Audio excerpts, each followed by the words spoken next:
And action in 3, 2, 1, go. So just move your arms. Yeah, there you go. And into the frame. Perfect. Cut. Alright, Do you have a name of your crew too? Native Cats. The Native Cats? Yeah. Alright. Yeah, our group's over there. Hey, just kidding. We're pretty much done filming everything. We got all the scenes and shots done, so all we have to do is edit it. Awesome. But yeah.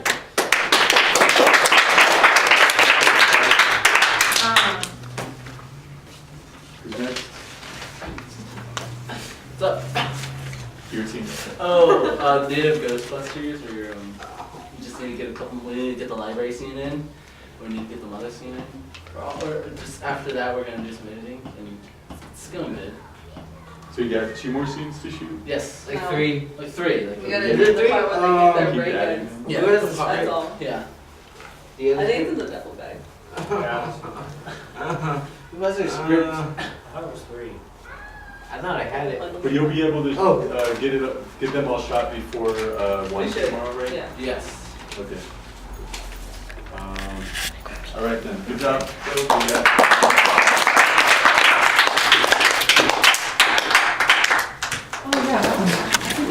Yeah. Would you want to come along or you can? But thank you for the offer. Shots and hello. We're doing a couple. How'd it go? I don't know, let's ask Ned. Ned, where is the How did it go? shot gonna be? Here. Okay. You went good? Yeah, I In the can do kitchen. that. I can do that. I can do that. How'd it go? Oh, what else did you ask him? It's going all right? Yeah, He did. he was busy at the time. Oh, okay. Sweet. You should bring your soldiers into this. I should. Be fun. This is fun. You're gonna breathe fire, right? I don't know what to do with this though. Can I just have fire in my hands? Oh yeah, that would work.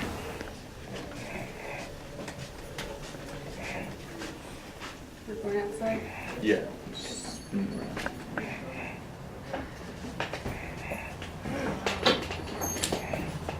Can we clean it? Isn't there more? Yes. Yes. Hello.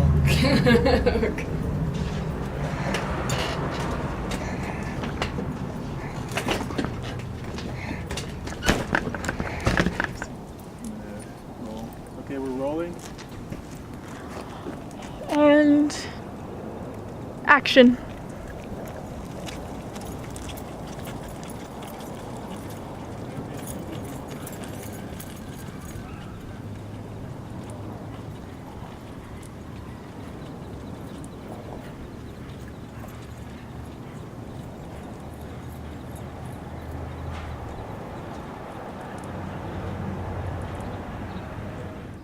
How I interpret the poem was really, at first it sounded really intense and sad, and ultimately my first response was just that it's a really powerful poem because it evokes a lot in such a short sort of format. But for me, when I think about the privileges I have in mobility, the privileges I have on a day-to-day level, compared to like other folks that I know in the community and so forth, like it makes me like grateful, but at the same time it makes me question how I can use those privileges sort of as a weapon or a tool to address oppression and repression. And that's to me how I interpret the shadows in the poem, are really representational of oppression and like that darkness that sort of you can succumb to. And there's so much to that because there's a lot of Native youth, especially in our communities, that they are very disempowered because they're very well acquainted with those dark shadows of alcoholism, the dark shadows of suicide, depression, and many things that when we look at the root of it, it's because we're disconnected, dislodged through colonialism from our cultural roots that empower us, that inspire us and give us that positive self-worth self-worth that can help us overcome any shadows, any challenges that we face. How I interpret the poem is that you may be having a life that you're kind of happy with and that you feel part of, and then sometimes you can have such huge crises that basically destroy the life that you knew it, and it can seem like there's nothing more that you can do, right? Like you can't run anymore, or you can't do what you thought you could do before, and you can't imagine life not being able to do that. But things can happen such that you end up with a different life. It's not the life you had before, but it can be a life as great or even better than the previous life if you start to look for a different way of how you can live in the world. Well, I interpret the poem in 3 parts. First, it talked about a guy running, and I just saw it as this person running to the east, Navajo traditional style, running to the east, waking up really early in the morning and exercising that way. And the second part talked about, a shadow coming out and grabbing the person who was running. And then that just immediately popped into that image. I kind of thought about, a boogeyman, just something silly like that. And then the last part, it ended with enduring hardships. And I just connected that with Kinlawny students here in Flagstaff. Those Flagstaff high school students who stay at Kinlawny dorm. I was just imagining them enduring the hardships that they have to go through. I think I kind of see that as them graduating high school and then going on to college and earning a degree and being successful in life. I took it very, I saw it at the beginning as almost playful, where you were saying that you could, you're born into a world where you could run, so I imagined someone running, of course, and then like a shadow, like a Grim Reaper almost, coming out and stopping them or tripping them and causing them misfortune.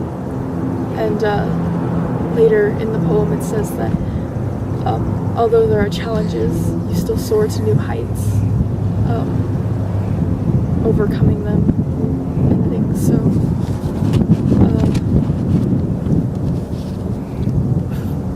I took it as someone having great misfortune bestowed upon them and then overcoming their problems while learning more about themselves.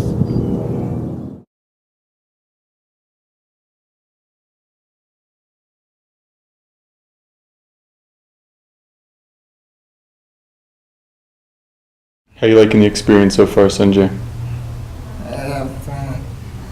Except, And I'm making ice cream. it's like making ice cream? Oh, you just made me want ice cream. It's fun at first. And it's boring the next. On a direct finger. I'm gonna delete this.